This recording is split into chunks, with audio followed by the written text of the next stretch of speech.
Hello and welcome to my channel. Today I'm going to show you this nice charcoal drawing of a horse drinking water. Let's get to it.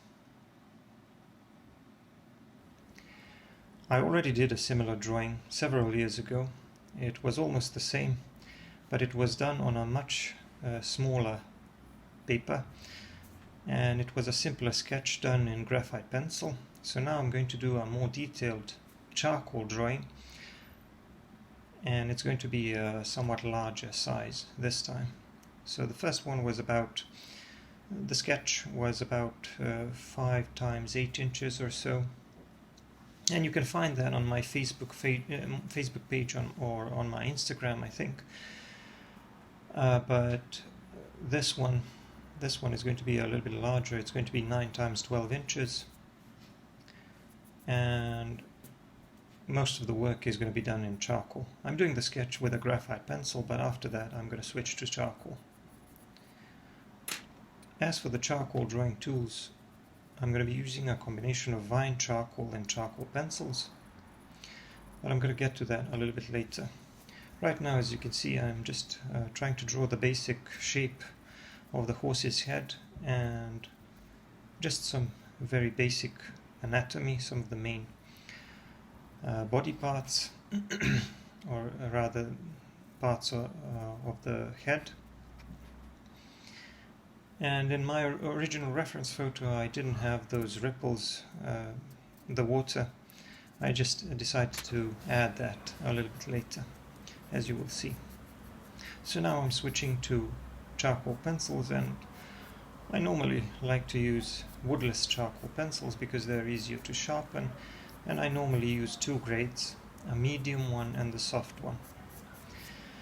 I do most of the drawing with the medium charcoal pencil because it can be sharpened to a very nice tip, and it allows me to draw fairly thin and clean lines. Not as clean as graphite pencils or black colored pencils, but still fairly nice clean lines. So it's a good drawing tool.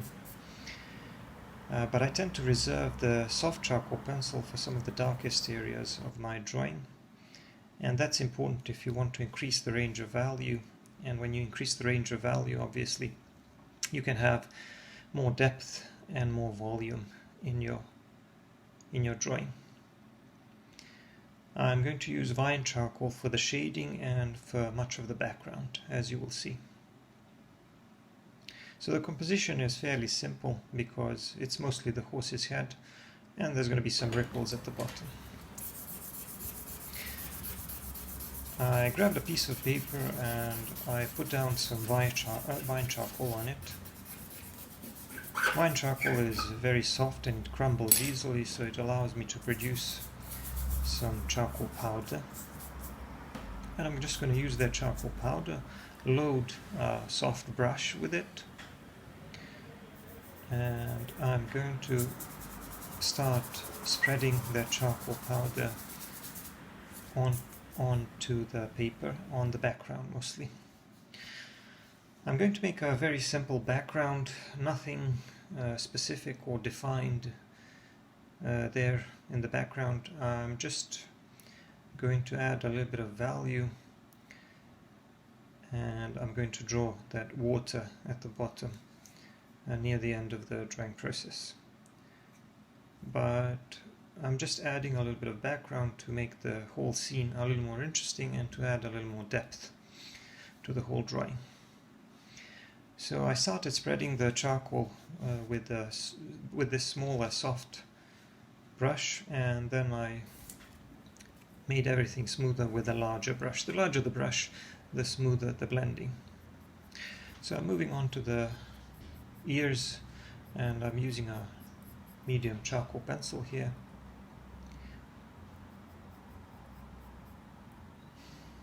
I'm first going to make sure that my edges are fairly clean.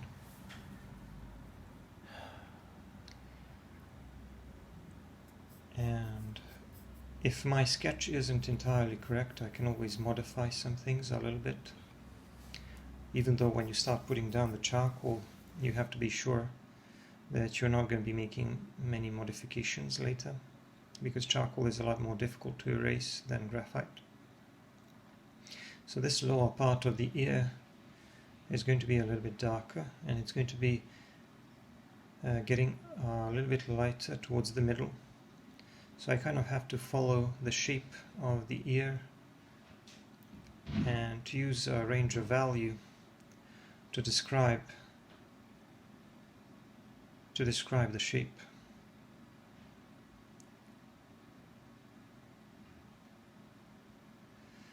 I'm also going to use a bit of soft charcoal to add some of the even darker shadow areas. And also horses have usually very short fur, short hair, and a lot of their musculature and veins are visible. So we're going to have a lot of these veins all over the head, as well as the ears here. So I'm just drawing a shadow under these veins. And when you draw them, you have to remember that you have to stay consistent with the light source. So if the light source is coming from above, the shadow under each of these veins is going to be below them or on the lower side.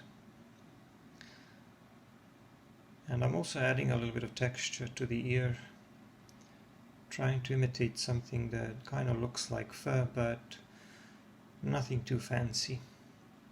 So now I'm going to use a pencil eraser to draw some lighter areas and to add these lighter lines so that I can make these veins pop out a little bit more.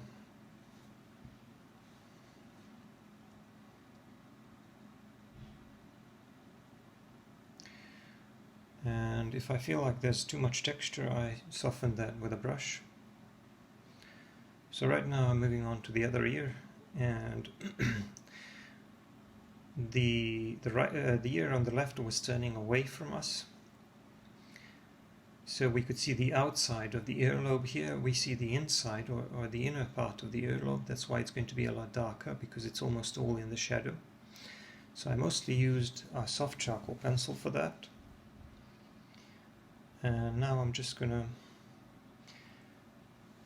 draw the mane, but I can't just draw a whole bunch of lines. I'm trying to kind of separate that mane into some segments of longer hair so that I can make sense out of it.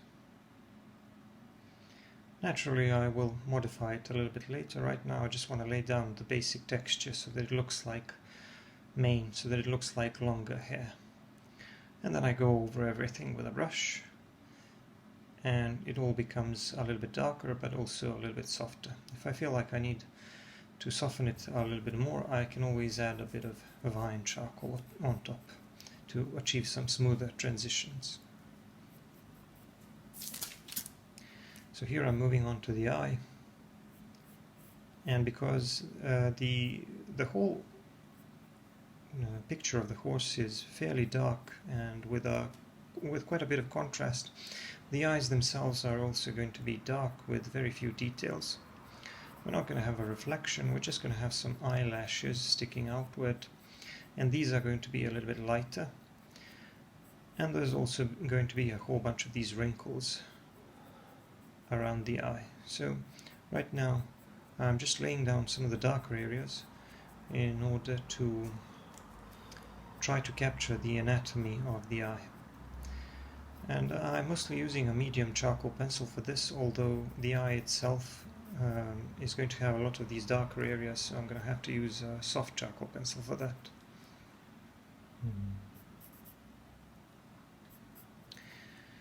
And normally when you draw such complex subject, and this is a fairly complex subject, normally you would want to work from larger relationships to smaller ones. So you would first want to block in the larger areas of lighter and darker value, and then later define the details. But the thing is that I like to go back and forth. Sometimes I just put down some of the details just to give myself an idea about where they are, and then I move on to shading the larger areas. And the reason why I do that is because when I just put down some indications where some of the details are, like for example where the eye is, where some of these veins are, where the cheeks are, where the nostrils are, and things like that, it's easier for me to shade the whole face or to shade the whole head, because then I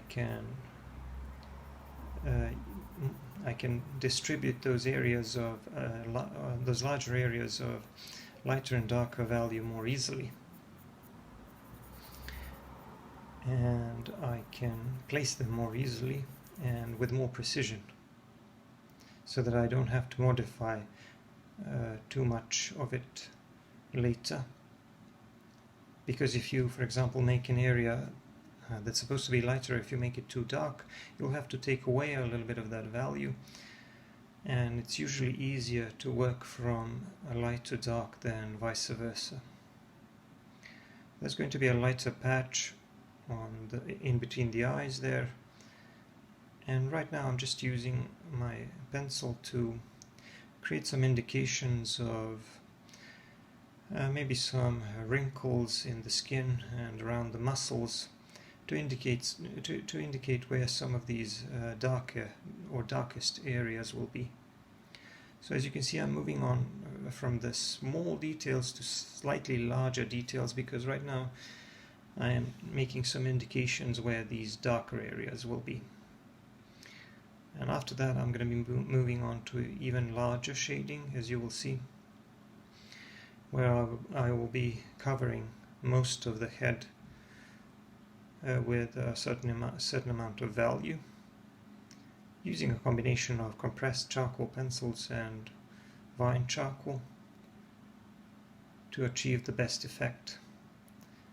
So I already put down some indications of these veins, and the reason why some of these veins are popping out so much is because the horse's head is down.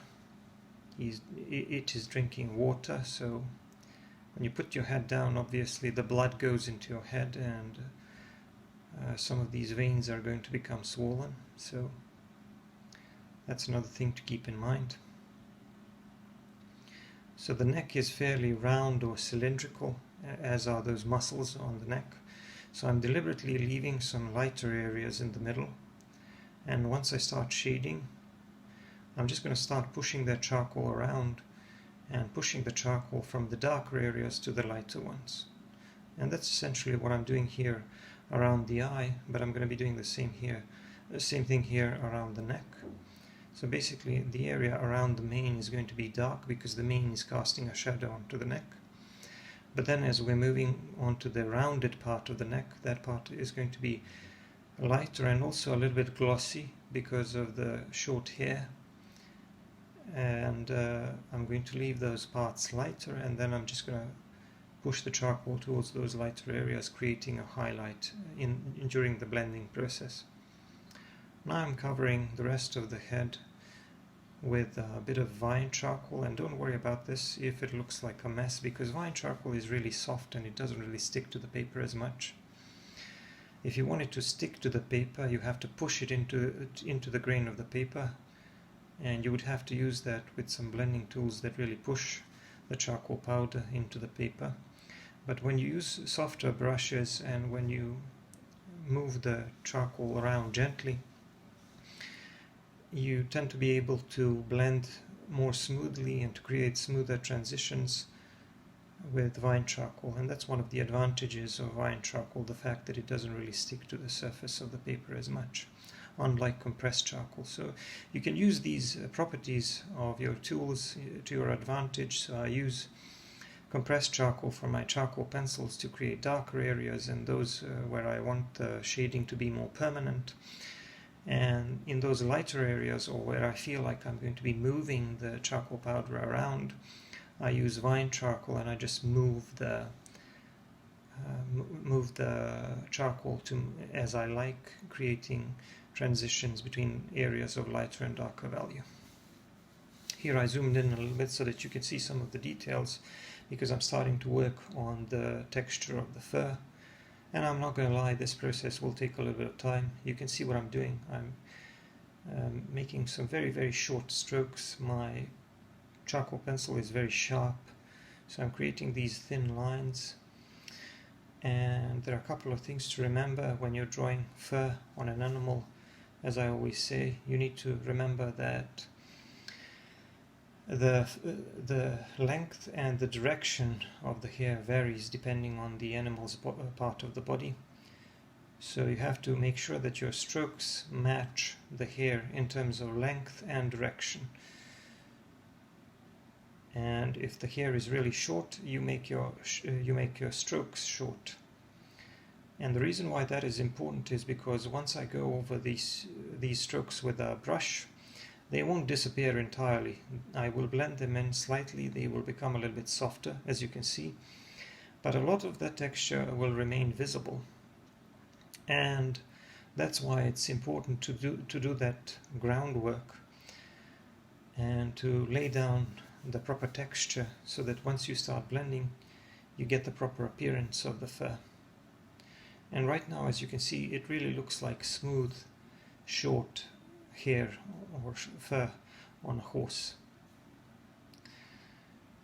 But another thing that you obviously must not remember is that you have to create enough contrast between larger areas of lighter and darker value. So if you look at the neck, and I've largely done the neck, the middle part of the neck, because the neck is largely cylindrical in shape, the middle part of the neck, which is closer to the light source, is going to be a little bit lighter.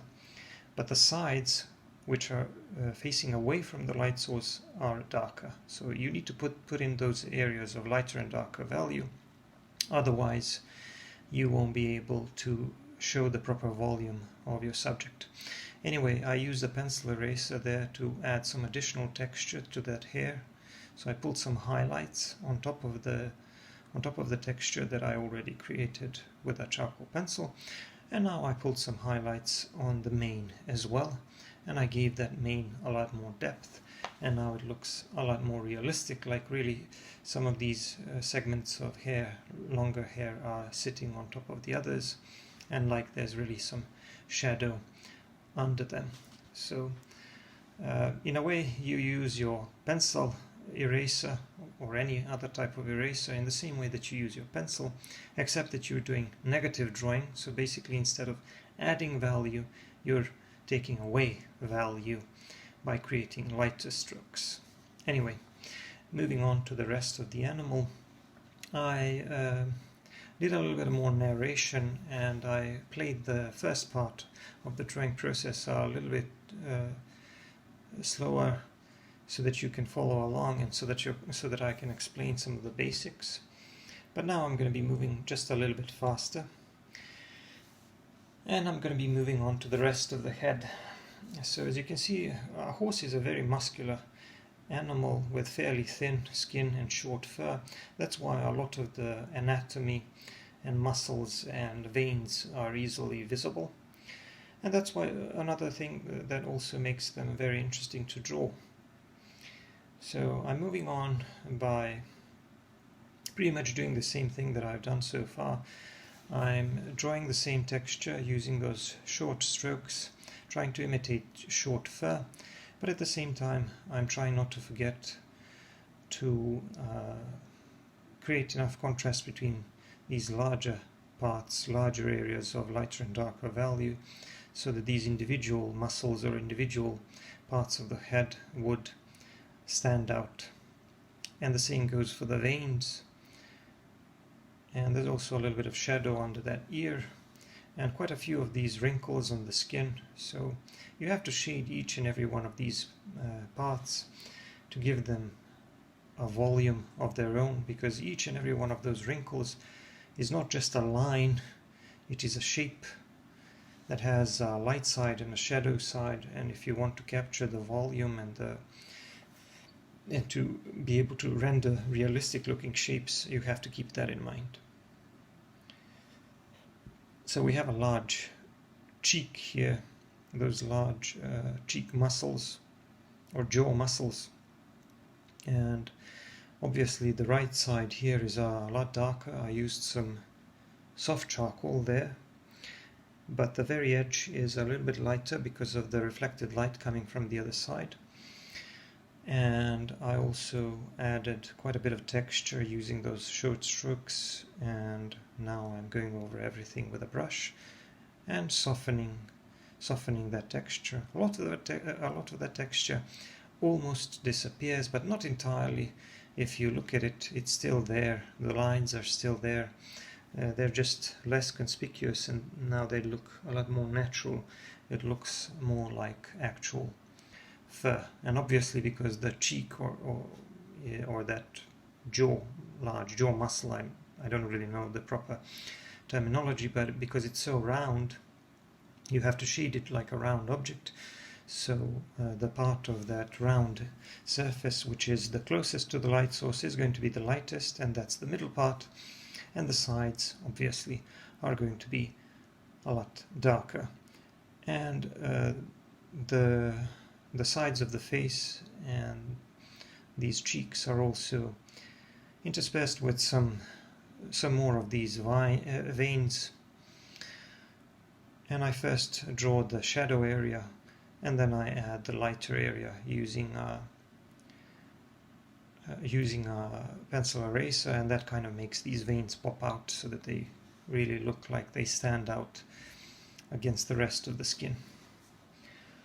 So I have quite a few more of those on the nose of the animal. As I'm moving on to the rest of the head and the snout. Actually, it's not a snout. I have to correct myself, because one of the commenters on one of my previous videos, where I also did a portrait of a horse, said that on a horse it's called a muzzle and not a snout, because some other domestic animals like pigs, for example, they have snouts, but horses have muzzles, apparently. So I hope that I'm using the right word now. And I'm moving on to the nostrils and the nose area, or the muzzle area. And this area is also going to be a lot darker, because it's at the very bottom, so it's facing almost completely away from the light source. So that area is going to be quite a bit darker, so I need to shade around the mouth and draw some of these wrinkles and smaller bits around the mouth, but I still have quite a bit of the head left to shade. So I'm going to cover some of it with vine charcoal and some of it with compressed charcoal, and I'm going to just blend everything in using brushes. And then obviously I'm going to add some texture to it by using this short tapered stroke. And another thing that I have to tell you about these short strokes that I'm using to imitate the fur is that even though you have to try to follow the direction in which the hair grows or flows, don't make them all in the exact same direction. So try to vary the direction just a little bit so that the hair looks a little bit more realistic. And another thing that I have to tell you about these veins is because they are under the skin, and they are also covered with this short fur. So when you shade the darker areas or the shadow areas of those veins, try to make sure that you give a little bit of texture to the shadow as well, so that even this shadow area looks like it has some hair growing over it, so that it looks like it has a little bit of texture. So I zoomed in a little bit again so that you can see a little bit more of that process, because it is a slow process which requires quite a bit of patience. Even though the whole drawing didn't really take much more than a couple of hours. So I kind of compressed this video into about a half an hour, and I know that some people will be complaining that it's too fast. Well, if you want to see longer videos, you can always go and check out my Patreon, because on my Patreon you can see full-length videos where you can observe my drawing technique in real time. So there's no time lapses and no speeding up if you're into that sort of thing. But here on YouTube I have to make shorter videos, And I always try to show you at least a little bit of that drawing process in real time, and some of it is in time lapse. So people who complain that it's too fast, maybe you should watch the whole video, and then you'll see that some parts of the process are actually shown in real time, and you can see and hear me explaining exactly what it is that I'm doing. I'm using this pencil eraser, and this is a Kohinoor pencil eraser, by the way. You can use a Tombow Mono Zero eraser, which is even better, but I can't get that one, so I'm using this one. So I'm using that to draw these lighter or raised parts of the veins. And notice another thing, that just like I'm trying to create texture when I'm drawing fur, I'm doing the same thing with an eraser. So I'm not just drawing a full straight line, I'm drawing kind of an interrupted line, or drawing a bunch of small strokes to imitate the highlights on that fur.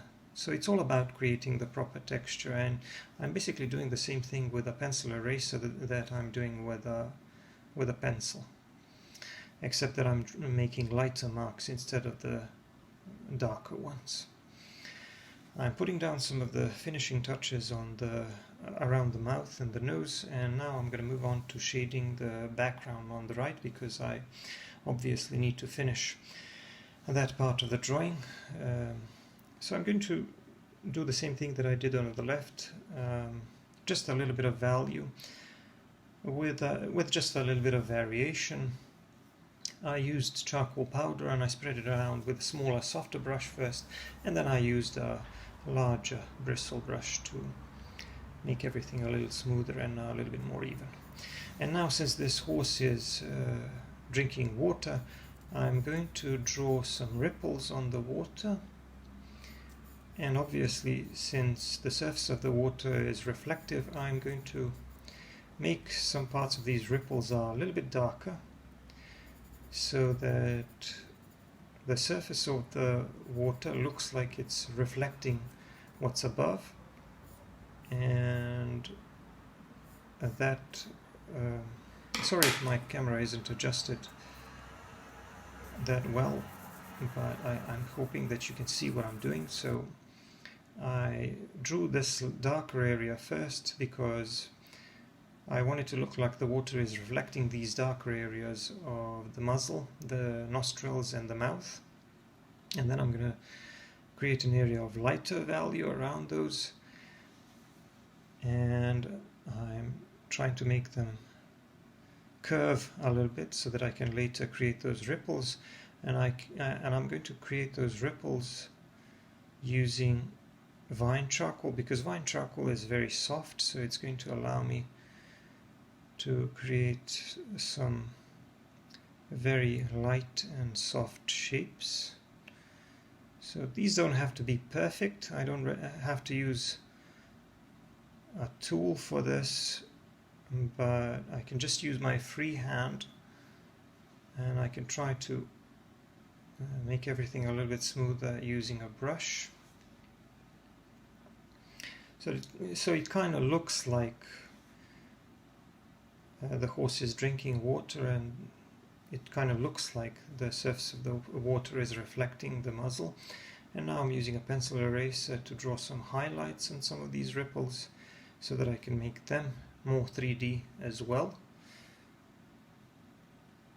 and so that I can give the whole scene an additional dimension of depth. And I'm just softening everything a little bit with a brush, and basically kind of wrapping things up. I'm just going to fix these ripples and this reflection a little bit. And here the drawing process is almost complete. I'm just putting down some finishing touches using a black colored pencil just to fix some of the minor details and some of the edges, but the drawing is pretty much done, and I've already sprayed it with a fixative, by the way. And of course I have to decide where to put down my signature. Normally I put it on the right side, but here I decided to put it in the lower left corner. So that would be it. This is my finished drawing of a horse drinking water. I hope you liked it. Don't forget to subscribe. If you want to see longer videos, don't forget to check out my Patreon. Don't forget to check out my other videos such as landscapes, portraits, other drawings of animals. I'll see you in the next one. Bye for now.